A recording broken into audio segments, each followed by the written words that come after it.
So today's lecture will be all about the norm, operator norm that I introduced last time. So let's quickly recall what the setting was. So we had introduced this notation L, R, N, R, M. This is the vector space of linear transformations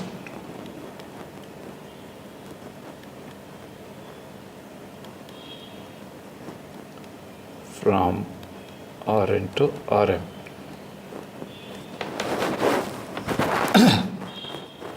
And if I, for T in L, Rn, Rm,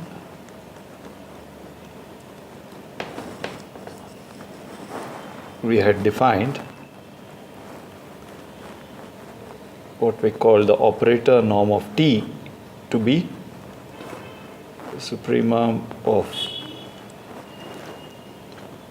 norm Tx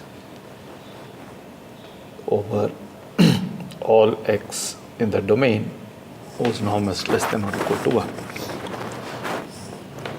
So this is a definition. On the right hand side, norm Tx and norm x are both standard Euclidean norms on Rm and Rn respectively. Now, in fact, you might have seen in your linear algebra course that there is a general concept of a norm on a vector space. So let me add it as a remark. Strictly speaking, this is remark is not necessary for what is going to follow, but it will set things in, it will put things in context. A norm on a vector space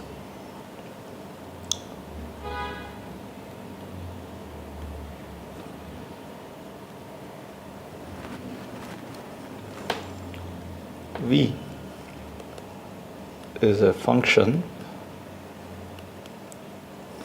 I'll just call it f from V to non-negative real numbers satisfying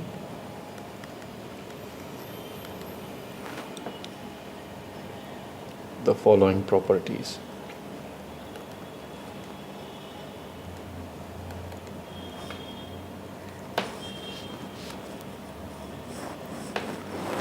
The first one is that f of x is greater than or equal to 0 x and f of x equal to 0 if and only if x equal to 0. The second property is that f of cx equal to modulus of c times f of x for all c in R, x in V. For all vectors V and scalars C have this scaling property of the norm. Third one is the triangle inequality. F of x plus y less than or equal to f of x plus f of y for all x, y in V. So these three, the moment a function, you have a non-negative valued function, real valued function satisfying these three properties, then that, of course, the domain is here as a vector space. the moment you have such a function, it's called a norm on the vector space. The simplest example of the norm is just our V equals R and norm X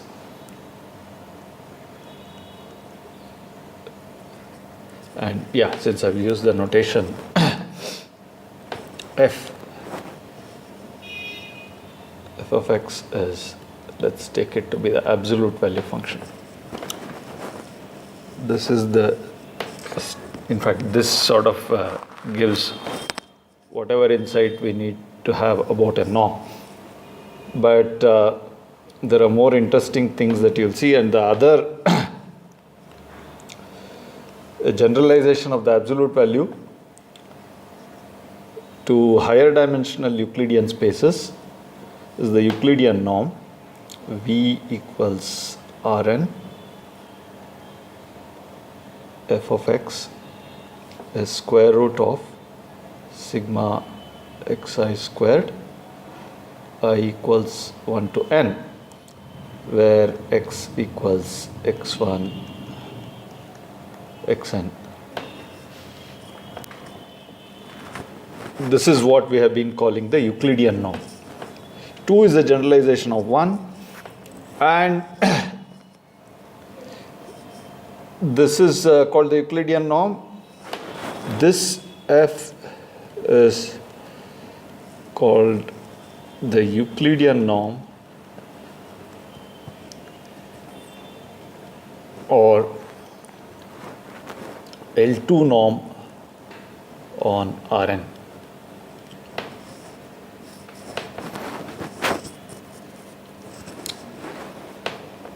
Well, there are other interesting examples, interesting and very important examples. What one studies next is the concept of an LP norm on Rn. But for now, I don't need to go into that. So let's continue with let's return back to operator norms. Now let us check that this operator norm claim f, here the underlying vector space is the vector space of linear transformations. If I define a function f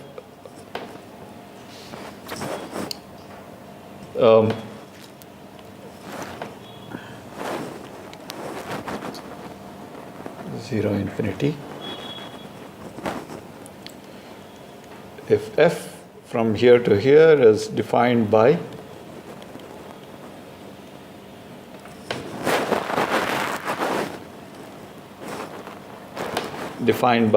f of v, f of t is norm t, then f is a norm on LRn Rm.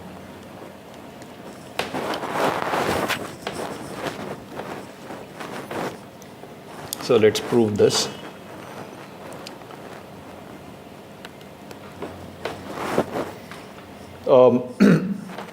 The first thing is that the way it's defined, so recall the definition of norm t. So that was just, well, I already stated it a couple of pages ago.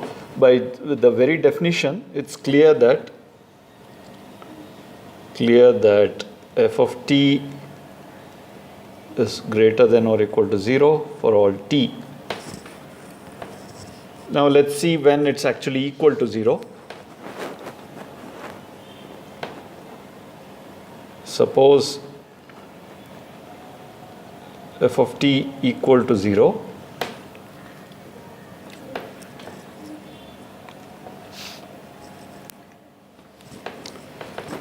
This amounts to saying that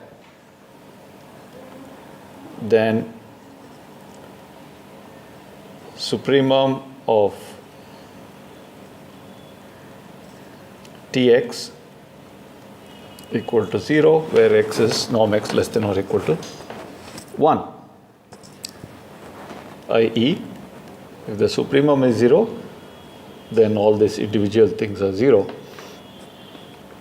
Since they are all non-negative, i.e., norm Tx equal to 0 if norm x less than or equal to 1. But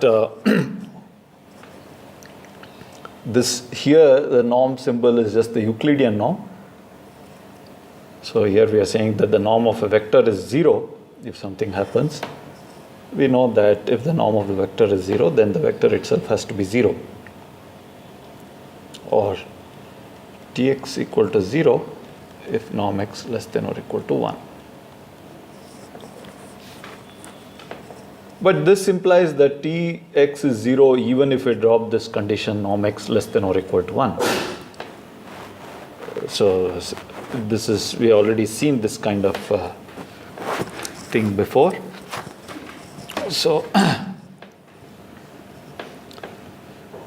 but if x in Rn is arbitrary, then I can write Tx as T of,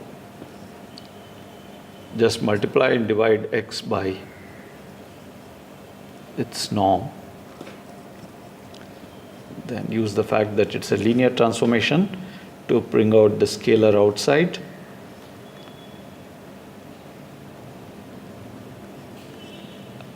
Now this thing inside the brackets has norm less than or equal, is actually equal to 1. So I can use this this part here, rather this part, this one here, to conclude that this is actually 0. So the point is that if the norm, operator norm of a linear transformation is 0, then it will follow that the linear transformation itself is 0. By the way, I had mentioned earlier that the word operator is used when you have for a linear transformation from a vector space to itself. Here that's need not be the case. I can have two different Euclidean spaces, but still it somehow the terminology is, one still calls it operator norm, even though what we are talking about are not strictly speaking operators. Right, so this, what we just discussed, is one part of the if and only if statement, that the norm is 0 if and only if the vector itself is 0. Well, the other part is trivial. It is trivial that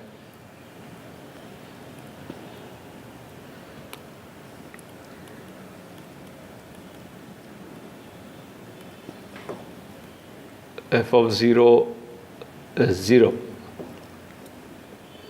where the 0 in the left hand side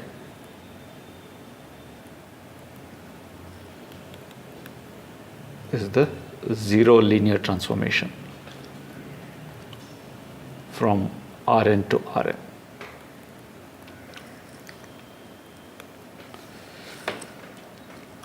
Now let's go to the scale. Let's check the scaling property. So what I would like to see is, let C be a real number. Oops, so C is in R. Let C belong to R.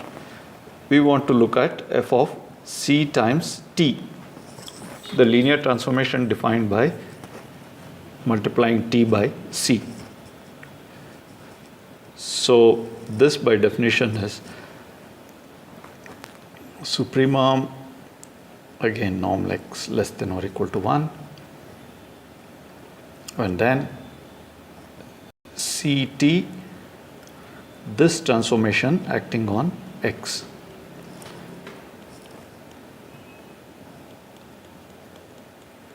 But this transformation C times T is by definition just you do T of X and then multiply by C.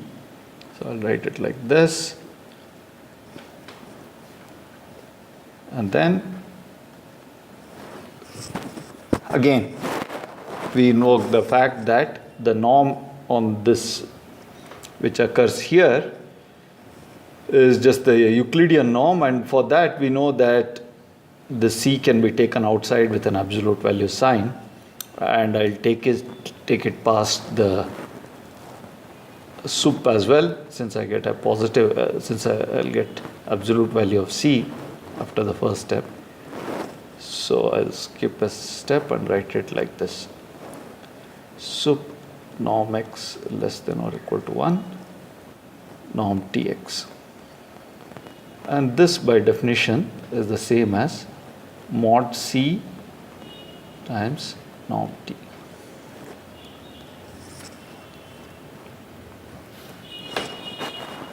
And the triangle inequality, so essentially we just use the fact that the Euclidean norm is indeed a norm. It has those three properties, and that gave us the operator norm has that scaling property as well. And the same thing for triangle inequality. Just use the fact that the Euclidean norm has that property. So let's see this. So let ST belong to LRN Rm, and let's look at S plus T, the operator norm of this. This is sup norm X less than or equal to 1 norm of S plus T acting on X. Again, by definition, that's the same as norm of Sx plus Tx. Use the triangle inequality property for the Euclidean norm, and I'll get Sx plus Tx, whole thing in brackets. And well, yeah, so this is sup of sum of two elements. So this will be less than or equal to sup of norm X less than or equal to 1 norm Sx plus sup over norm X less than or equal to 1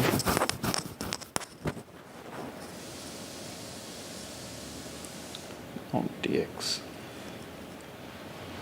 and which is norm S plus norm T.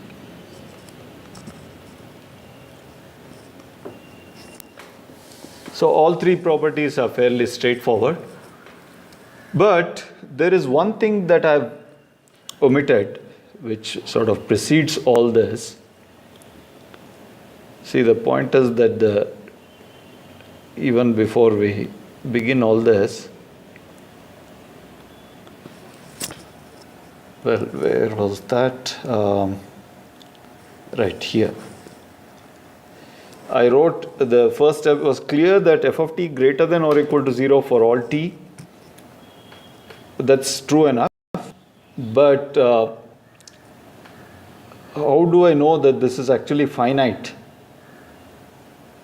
After all, the target is supposed to be a real number, a positive, non-negative real number. It cannot be infinity. The value cannot be infinite. So,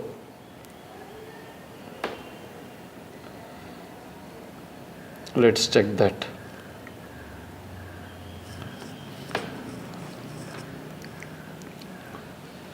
fourth step. In fact, this should be the 0th step. This should be right at the beginning.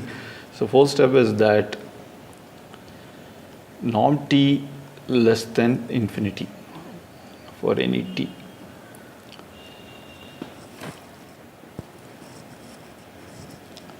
There are a couple of ways of seeing this. Once I talk about some basic point set topology, continuity, one can see it through that route, or one can see it in a very elementary way as follows. So let's just use the standard basis for Rn. In terms of the standard basis, I can write x equals sigma Ci Ei.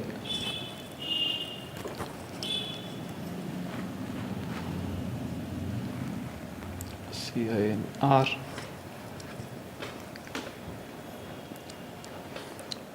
And then T of x would be Ci Tei.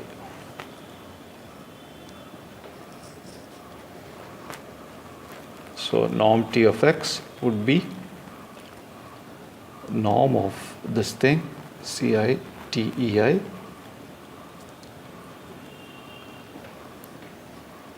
so omitted the index, the range in all these sums. The I will vary from 1 to n everywhere. Here I'll use triangle inequality and write this as summation, and then use the scaling property as well and write it as C absolute value of Ci norm Tei.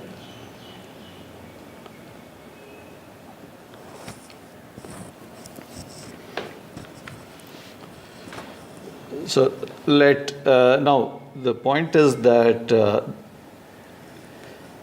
there are only finitely many of this T of Ei's, so I can look at the maximum of those. So let alpha equals maximum of norm Te1 Ten.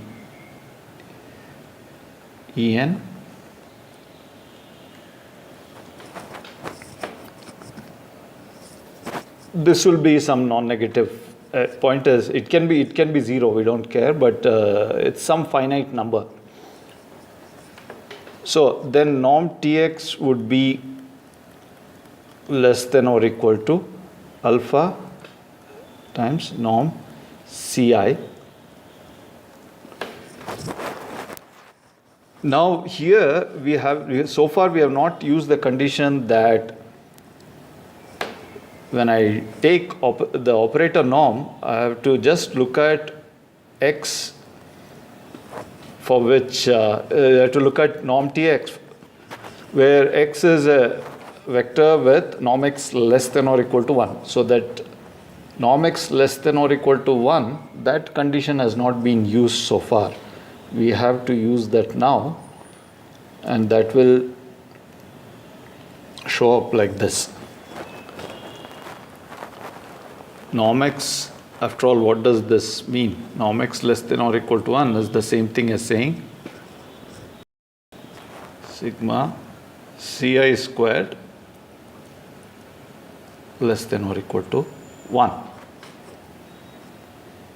So here we got norm Tx less than or equal to alpha times this is what I had. So then it becomes a question of bounding the sum of this Ci's, absolute value of Ci's, knowing that the sum of the squares is less than or equal to 1. And one knows how to do that. After all, here's we apply this is something which this Cauchy-Schwarz inequality is something which you would have seen it will be used repeatedly in this. So let me state it. Cauchy, what does this say? Well, if AI, BI are real numbers, I equal to 1 to n, then summation AI, BI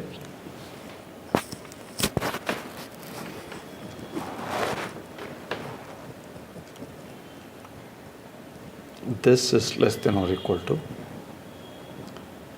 AI squared the square root BI squared the square root.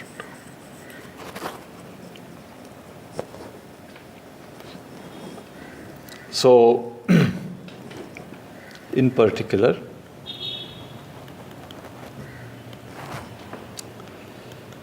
if BI equal to 1,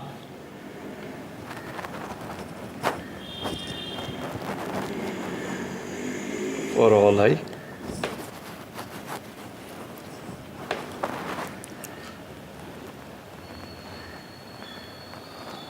absolute value of the sum less than or equal to, so here I'll get square root of n and then square root of AI squared.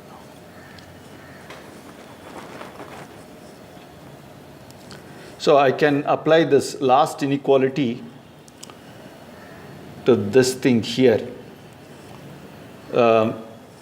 where instead of AI, I'll take mod Ci. So I'll get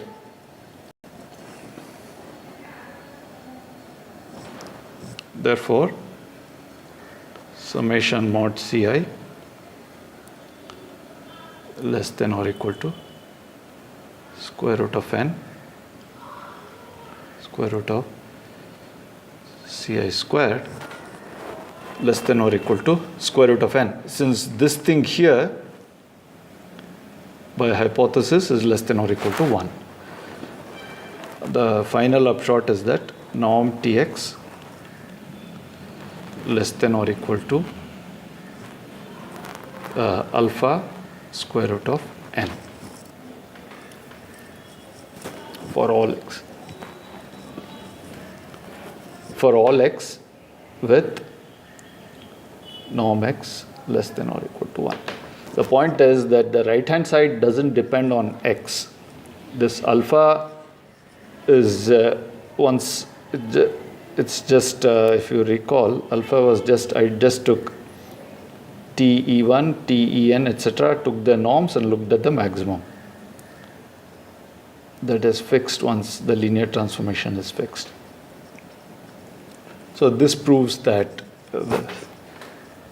therefore norm T less than infinity for all T. All right, so I'll stop here, and in the